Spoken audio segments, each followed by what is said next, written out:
This video, I said that was coming. No Diddy, pause. No Harvey Weinstein, since people want that. Matchroom fighters is no different than PBC fighters, you know. And, you know, I think this video had to be done. It ain't going to be a popular video at all. But I think I had to do this video for the culture. What Charlo say? I do it for the culture. What Cameron said, what culture he do it for? The track culture? But yeah, I do this for the culture. And one thing that you notice about Matchroom is while Frank Warren keeps spanking that ass, and they keep losing these cross-promotional fights. Then they lose another one too. Well, that was kind of golden boy when Santiano came over to the zone and whooped on Alexis Rocha. But you know, that's why they always losing crossover fights, because Matchroom do a lot of smoke and mirrors. Like PBC, they focus on meticulous matchmaking. And matchmaking is good. You're supposed to be meticulous in the beginning, but then you got to know when to match the gas as well too. And they coddle they fighters so much, and they be like AJ, y'all ain't see it. To y'all, he fought Vladimir Klitschko. Nigga was 60. You know, he fought Andy Ruiz. Andy Ruiz was fat, out of shape. He wasn't supposed to lose to him. You know, Usyk was supposed to be too small. They supposed to run over him. So he ain't fight nobody, right? So they were meticulous, and they avoided certain guys. They avoided Deontay Wilder. They avoided, you know, opponents. He was, you know, Wilder was on some bullshit too. But they avoided opponents. They babysitted AJ, and they did all this meticulous matchmaking, and he never really stepped it up.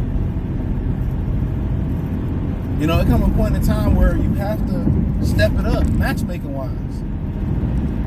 If it's periodically or if it's all that, you know, you gotta have that them tough contender fights. And Matchroom do a lot of smoke and mirrors with their fighters. They do a lot of smoke and mirrors. And the thing about it is, the most important thing about this video is they control the press.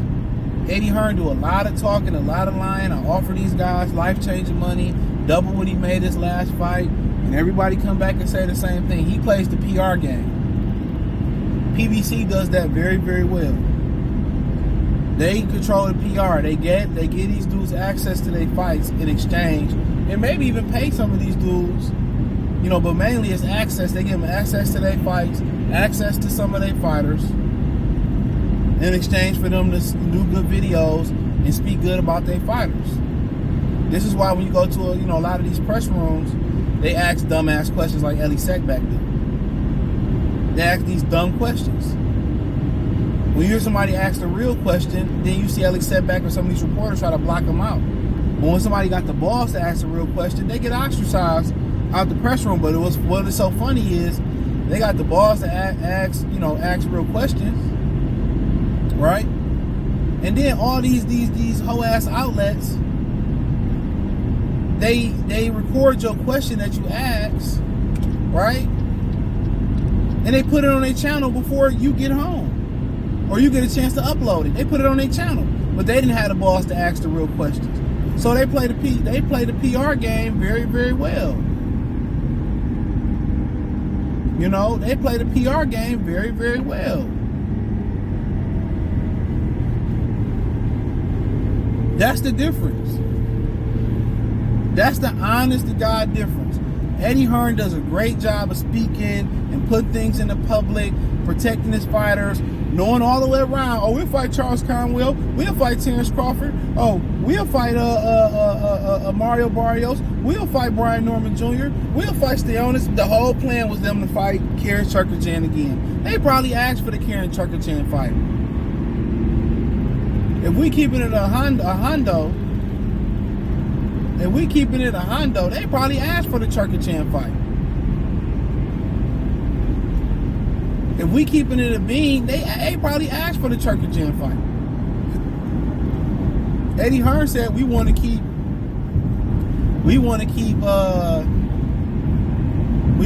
what he said, we want to keep boosters active. You know, in October, November, we just want to get them active. He told y'all what he doing. Let's throw out a Crawford name. Let's throw out a Wilder name. All that's for PR. PBC good for that shit. They control that, but the difference is Eddie Hearn used niggas' names out his mouth to control the PR, to control the narrative, right? Al Heyman used people like Ellie Seckback, Ben Thompson from Fight Hype, Radio Raheem. I'm just throwing names out. Nobody in particular, but well, Ellie sucked a nigga Seckback. But he used them. He granted them access, exclusive access, 3 or 4 different motherfucking press credentials. He granted them access for them speaking good and pushing narratives about PBC fighters. But guess what?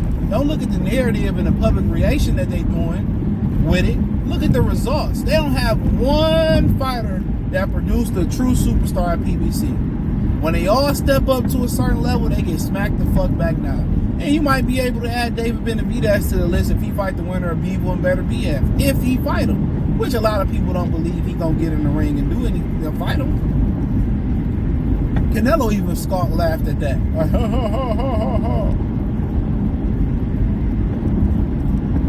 Real talk.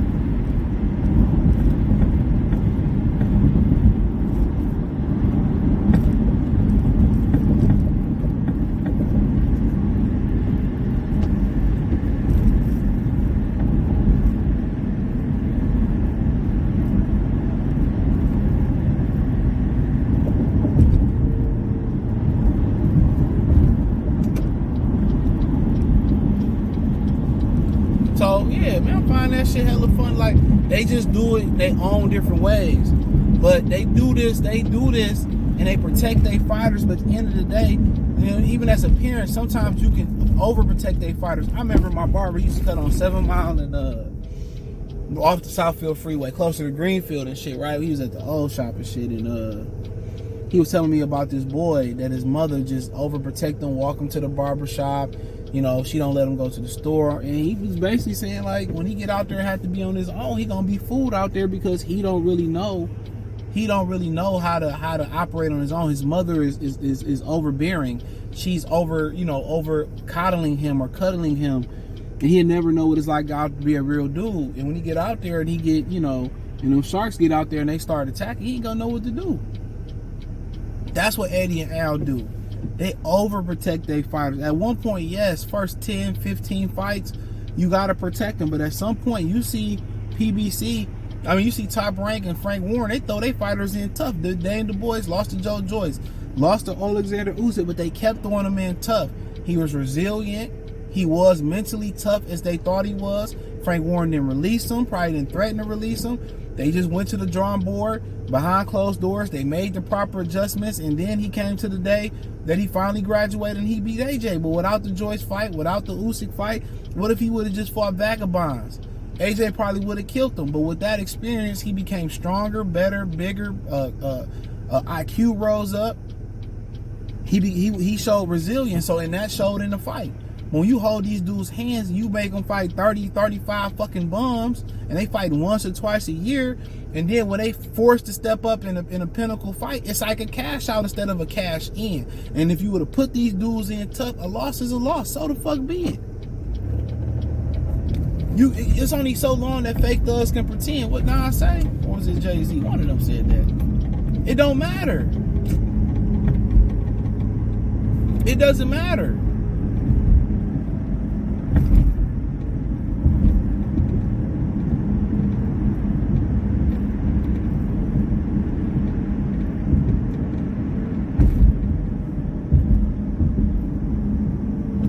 It doesn't matter.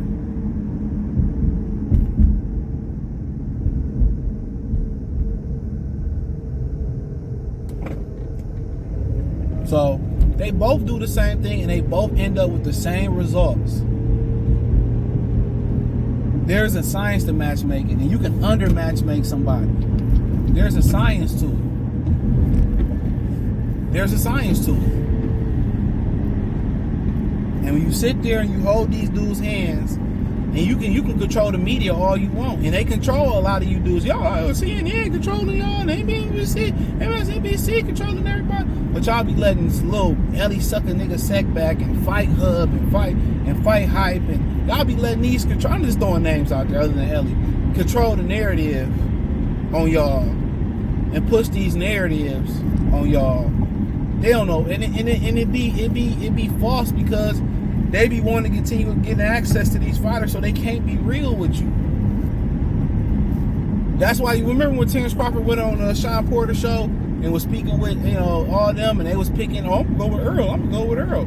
Like, a lot of them niggas don't watch boxing, and you couldn't watch boxing and thought Earl was gonna beat Terrence Crawford. I swear to God, you didn't know boxing. It was just a fan. They want to continue to keep that access. Because when you pick against these niggas, they be like, oh man, you a hater. I don't want to talk to you no more. They got to keep this access because this is for their livelihood. That's it. So it's not an organic pick. A lot of these dudes are not organic with their channel. They do what they need to do to survive. I'm telling y'all that. A lot of these dudes then pull niggas to the side and was like, oh, you know what, man, I'm just doing this for some money and, because it's popular. I ain't really like that. I'm telling you, press these niggas, man. You'll see it. They'll tell you. They'll say they respect real nigga channels like me and Town and Bushido, and they expect that. Oh man, they wish they can do what we do. We don't make as much money as some of them dudes do, and that's fine. This is just like an acting job for them. So they use these platforms to their advantage. And they don't even probably pay these niggas. They barely feed them when they go to the fights no more. PBC and Matchroom. I don't even know if Matchroom feed people. They just grant them access. Eddie Hearn do a lot of my first two-step matchmaking. And he controlled the media to make it think like, oh, they ducking us, they turning down great offers and all that. I'm telling y'all. And that's why he getting spanked by Frank Warren. Frank Warren bring his fighters up the hard way. And it shows. He's just not as popular because Eddie Hearn, he understands how to handle the marketing. But it's only so long that your marketing and your popularity can pull you through. It's only so long. But hey, thumbs up the video, share the video, subscribe to the channel, and the subscribe button is the bell icon button. Hit all notifications, increase your chance. Get notifications. We go live or drop video. Financially want to support the channel, check out the Box News playlist, Linktree, X, Instagram, Cash App, Venmo, CJ Good 313, PayPal link in the description. Appreciate the love, support, peace.